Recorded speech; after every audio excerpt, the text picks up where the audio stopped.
Hi, I'm Tim, and I'm Pick and Choose Resale. This is everything I bought from Torg, which was the Ohio Retro Game Convention this past weekend. Come check out what I got.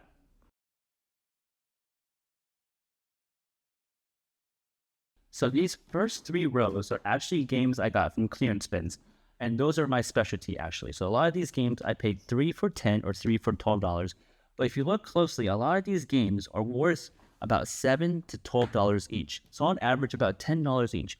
And so what I would do is I'll clean up the stickers and I'm going to put my labels on them and put it into my showcase at Vendors Village or the Peddlers Mall. So a lot of vendors at these big shows, they're just trying to get rid of games. And that's a great place to source if you have a setup like mine. One of the hardest things for me to source is actually Game Boy handhelds. And those sell super fast for me in my showcase, especially different colors and variations. And so on average, even though the sticker price is $60 to $65, I like to negotiate. I paid on average about $50 a piece for these guys right up here. This one I was able to pay $65 for because it has a really cool reshow, and this I could get about $100 for it.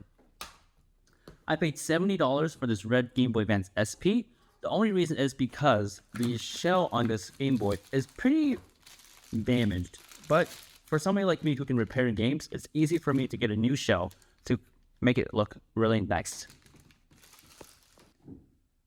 So on average, I'm profiting about $25 to $40 a piece on these Game Boys. DSs, I think I just got this in a combo deal with some other stuff. But for these two, even though the price at $100, I was able to negotiate them down to $75 each, and I'm going to sell it for $100 each. Pokemon games are super highly desirable. I paid $50 each. On average, I could get about $65 each, especially if I were to put in some new save batteries. I got a really good deal on this red 3DS. As you can note, there's lots of stickers on it. I'm going to have to use some goo off to scrub it all off. I paid $60 for it, not $75. And after cleaning it up, I'm going to charge $100 to $120 for this. So 10 minutes of removing goo for a profit of $50. As you can already tell, there's a pattern between my stuff. I've bought a lot of the same things. So I bought a lot of GameCubes because those things sell super fast for me. On average, the sticker price was $80 for most of these vendors, but for all of these, I only paid $60, and I'm going to charge $100 in my showcase. So I found just an empty box. It was posted for $35, but I negotiated down to $25. The reason I'm willing to buy empty boxes like this is because I can find a silver GameCube for $60, and 60 plus 25 is $85 for a complete in-box GameCube, and then sell for about $150 to $200. This is actually a really cool special edition Pokemon Gale XD GameCube. It sells for about $150 to $200, and I paid $120 for it. One thing that I can barely keep in stock is Nintendo 64. Nintendo 64s, these are one of the most popular consoles for me to sell. As you can see, some people posted for $100, and that's what I posted for as well in my showcase. But all of these N64s, I paid only $60 for, so a $40 markup for each one for me. This is actually really cool. This was the sticker price of this was $160. I thought it reminded me of the Hulk. It was a really cool reshow, and I thought it would be a really cool display piece for my showcase to attract customers to see, wow, he's got something really cool in his case. Something that actually also really attracts customers is having complete in-box Nintendo items. So for these Tetris, even though the box is pretty damaged, I only paid $20 each. Even if I charged $25 or the original $30 price, it will sell pretty quickly for me. I also have a really cool game, Star Fox N64. It was comped at $55, but I negotiated down to $40. Super Mario, I paid $45 for, and Star Wars, I paid $20. And this is also another cool, clear Game Boy, original Game Boy that was sold pretty well for me in my showcase. One thing I typically don't like to buy are original Xbox. They're usually pretty slow to sell, but for the right price, I will buy them. This one, I paid only $45, even though the sticker price was $55. And the guy said, do you want any more? I've got 2 extras. So for all 3 Xbox originals, I paid $45 each, and was sold between $95 to $100 in my showcase. Another thing that's really hard to find is Sega stuff. Sega Dreamcast or Sega Saturn are all super hard things to find. But I found this really clean Sega Dreamcast and only paid $50 for it. And the same vendor had a bunch of Dreamcast games, as you can see here. And I offered him 70% of his sticker price, and he sold them all to me for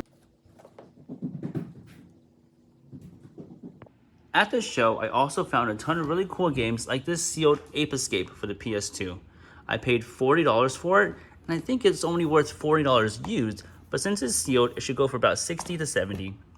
A lot of Mario games are also hot sellers for me, so I bought all of these at a discounted price. I paid, I think, 70% off these sticker prices as well. That's the typical negotiation rate at vendors if they're wanting to wholesale games. Lots of retro stuff are hard to find as well, so if I can find them for cheap, most of these NES games I found for 3 for 10 or 3 for 12. Some pretty good titles like Mario or Jurassic or Kirby, so those are really exciting to find. You might be asking, why am I buying just a Super Nintendo shell? It's a really nice and clean shell, and I paid $15 for it because I know in a few days my friend messaged me saying he has a Super Nintendo but with a cracked and yellow case. So this was a perfect opportunity for me to pick something up like this for a much cheaper price than ordering it on eBay. So how much did I pay for everything that you see here?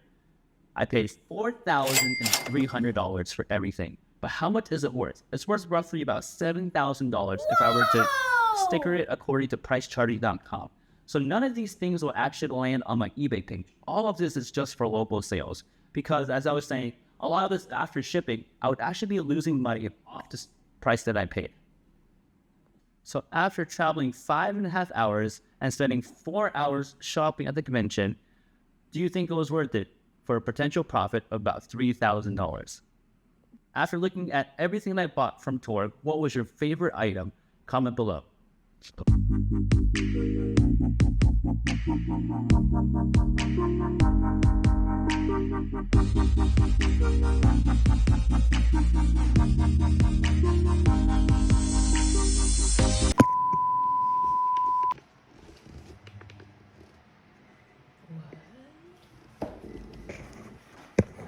What's tricky about it is because you have to